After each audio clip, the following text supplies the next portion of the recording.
Ang susunod naman natin, syempre, ang sabi dito, isa sa trophy niya bilang manager dahil award-winning actor ang alaga niya. Hindi niya akalain i-manage na ito dahil mas gusto niya sanang friends lang sila. Bakit naman? Tawagin na natin si Sir Christopher De Leon and syempre kasama si Miss Sandy Angulo.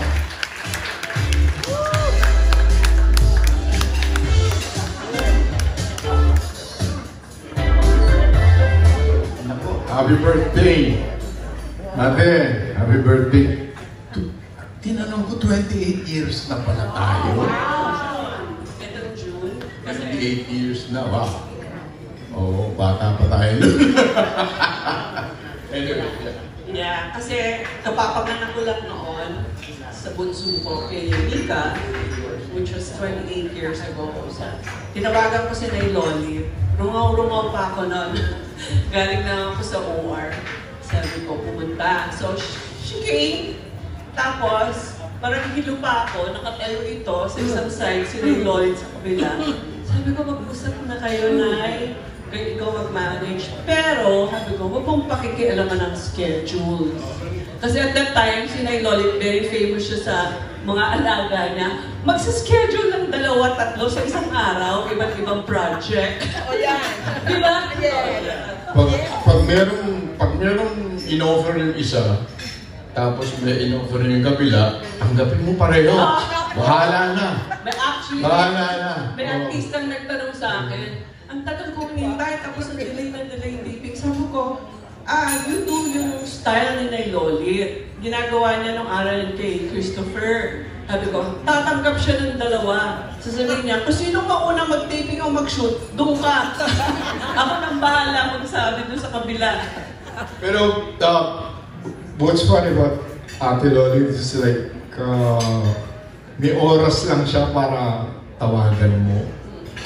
Importante kahit na nahihimatay ka na sa nervyos sa schedule. Hindi siya sasagot after 5 o'clock in the afternoon. Tulog na siya.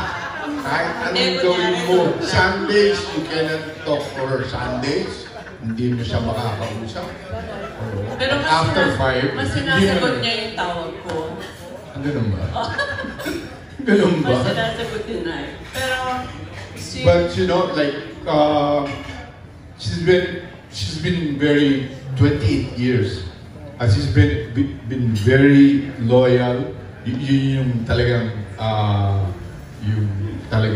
asset na meron si Ate Loli. She's very loyal and paglalaban ka kahit na anong mangyari. And of course, sometimes lalait-laitin ka. Pero i-build up ka rin niya in the end. So, everything personal, meron kang confide sa kanya. Ang lakas ng boses, 10 palang tao nasa tabi niya. So, alam na ng lahat kung ano yung sinasabi mo.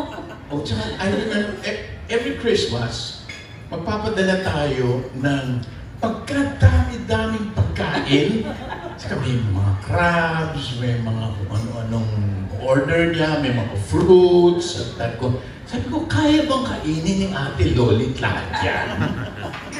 Yun pala, pinamimilitin. Very giving. Yan ang maraming, giving. yung mga nagbabasya kanya noon sa Instagram, hindi nila alam kung sino ang tunay na Loli Solis.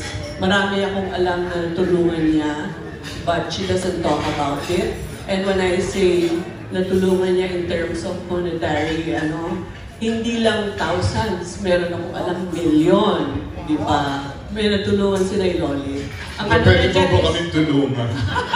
Million ba yan? Ang niya dyan is basta natulungan ko, okay na sa akin yan. Kung ibalik o hindi, doesn't matter. Di ba? Mamaya usap tayo, Ate Loli. Anyway, happy birthday. Caring yan. Lagi yan nangangamusta. Oy, ikaw ha, Sandy ha, bata ka pa, alagaan mo yung sarili mo. And we'd like to thank God. We'd like to thank our dear Lord God for Ate Loli. And hanggang ngayon ay malakas ka pa rin. in spite of what you're going through. We're very proud of you. And nandito kami, katabi mo, kahit anong mangyari. Nandito kami, pamilya mo. This is actually, this is family. This is your family. Actually, this is your family. And we'd like to say thank you to our dear Lord God for giving you to us. Maraming Our second nanay. We love you very much, Nanay. Pwede ko na tanong mali. Sabihin